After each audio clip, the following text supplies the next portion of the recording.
Good morning, good afternoon, or good night, and welcome to Command Power, the show in which we discuss all things Magic the Gathering with a focus on Commander. And today we have a brand new deck tech for you, but before that, just a quick reminder to please click like and subscribe if you enjoy my videos. We're well on our way to 1 million subscribers and every single click counts. And today's deck tech is going to be centered around Riku of Many Paths. For 1 green, 1 blue, and 1 red, it's a legendary creature, human wizard, 3/3, with whenever you cast a modal spell, choose up to X, where X is the number of times you chose a mode for that spell. Exile the top card of your library. Until the end of your next turn you may play it, or put a +1/+1 counter on Riku of Many Paths. It gains trample until end of turn, or create a 1/1 blue bird creature token with flying. So again, I didn't really notice this one during spoiler season. It's kind of a weird inclusion in the set, honestly, because A, it doesn't really look like what Riku looks like in his original art, and B, Riku is a character that we've never really seen outside of his Commander product. That was one of the first Commander products, so it's kind of strange to be seeing this here. But for what the card does, it's actually very cool, and I do think it flavorfully seems to fit Riku. It's kind of cool that we have a commander that now cares about playing spells with multiple modes, and this is very powerful because all 3 of the effects are very good. It can provide us with card advantage, it can make Riku bigger, thus making it easier for us to close out the game and protect him, and we can also get a bunch of chump blockers to make sure that we don't take that much damage early on as we set up. Not only that, but we're going to be playing a bunch of modal spells, which means this deck is going to be very flexible and able to adapt well to most situations. Because a lot of the modal spells happen to be instants or sorceries, this is also going to be somewhat of a spell slinger deck, and without further ado, let's jump into the list. And we're starting off with Archmage Emeritus. This will make sure that our hand stays nice and full throughout. Balmor Battlemage Captain is a great way to finish off the game in this deck because we're going to be making 1/1 bird tokens. Burgi, God of Storytelling, can really help us to go off late in the game when we can use Riku's first ability to exile the top card of our library and kind of keep going. It also just essentially makes all of our spells 1 mana cheaper. Electrostatic Field, Firebrand Archer, and Kessig Flame Breather are 3 ways that we're going to be finishing off the game by dealing 1 damage to each opponent whenever we play either an instant or sorcery or a non-creature spell. Exalted Flamer of Tzeentch also does that, but it's also going to return an instant or sorcery to our hand from our graveyard every upkeep, which is something we want.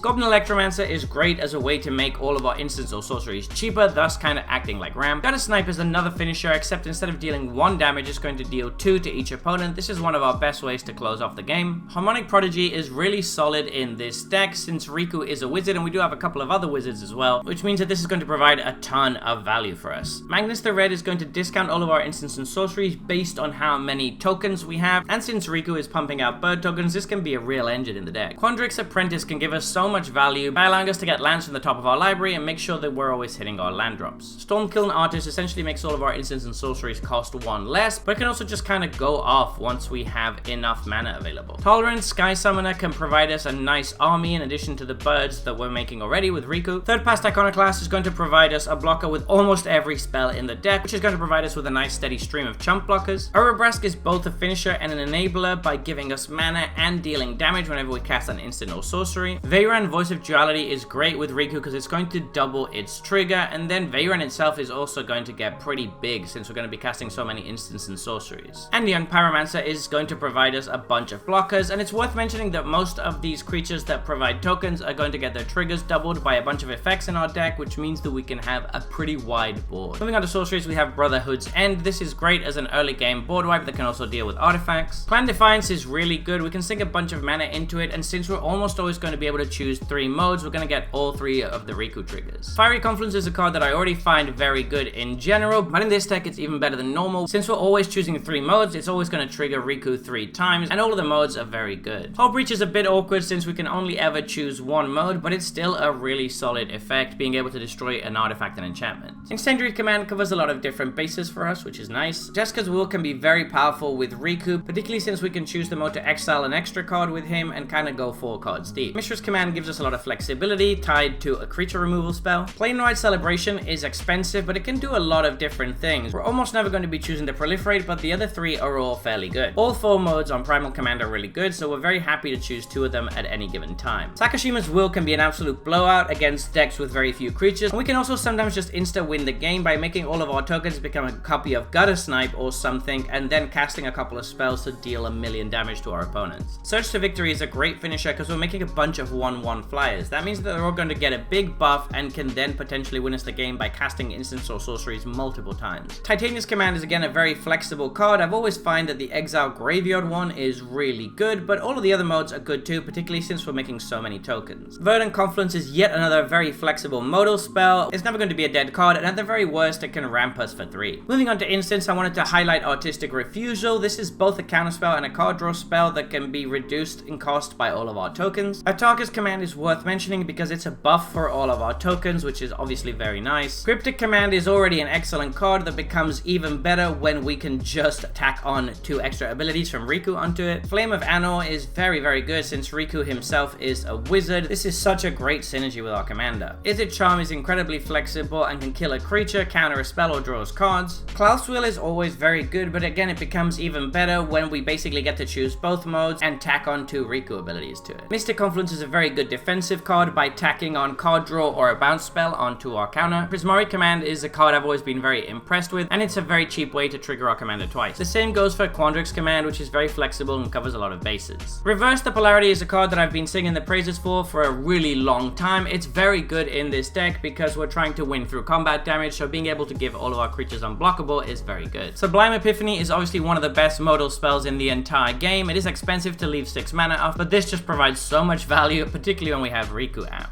Thassa's Intervention is a very nice counterspell that's also going to draw us some cards. Urza's Command is a super flexible effect that's going to do some very neat stuff. It can stop us from dying very frequently by giving all of our opponent's creatures -2/-0. That's probably the mode we're going to be using most often, and then scrying 1 and drawing a card is good too. Verdant Command is pretty niche, but being able to make 2 tokens in a deck like this is pretty good. Moving on to artifacts, we have Skull Clamp, which is obviously going to be great since we're creating so many 1/1 tokens. For enchantments, we have Fiery Inscription, which is yet another way for us to win the game by dealing a bunch of damage to our opponents whenever we play an instant or sorcery. Sorcerer class is incredibly powerful because we're playing a Spellslinger deck with a bunch of tokens, which is exactly what this card wants. For lands, we have Kessig Wolfrun. This can be a great way to finish off the game if our commander gets big enough. Mystic Sanctuary is going to help recur an instant or sorcery for us. Reliquary Tower is going to make sure we don't have to discard cards if we end up with a full hand. Riptide Laboratory can protect our commander or any of the other wizards we're running in this deck. And Rogue's Passage can be a nice Hail Mary way to finish off the game if Riku gets big enough. So there you have it. That has been our Riku of Many Paths deck tech. What do you think about this one? I think it looks like a very sweet but difficult to play deck because it's going to be so many choices involved throughout the game. That being said, if you like complicated decks, this one is definitely for you. So in that sense, it might not be for me since I like a little bit more relaxing games, but what do you think? Do you think there's any cards I missed or any things you wouldn't have included? Let me know in the comment section below. I always make sure to read all of your comments. And if you enjoyed this video, don't forget to click like or subscribe.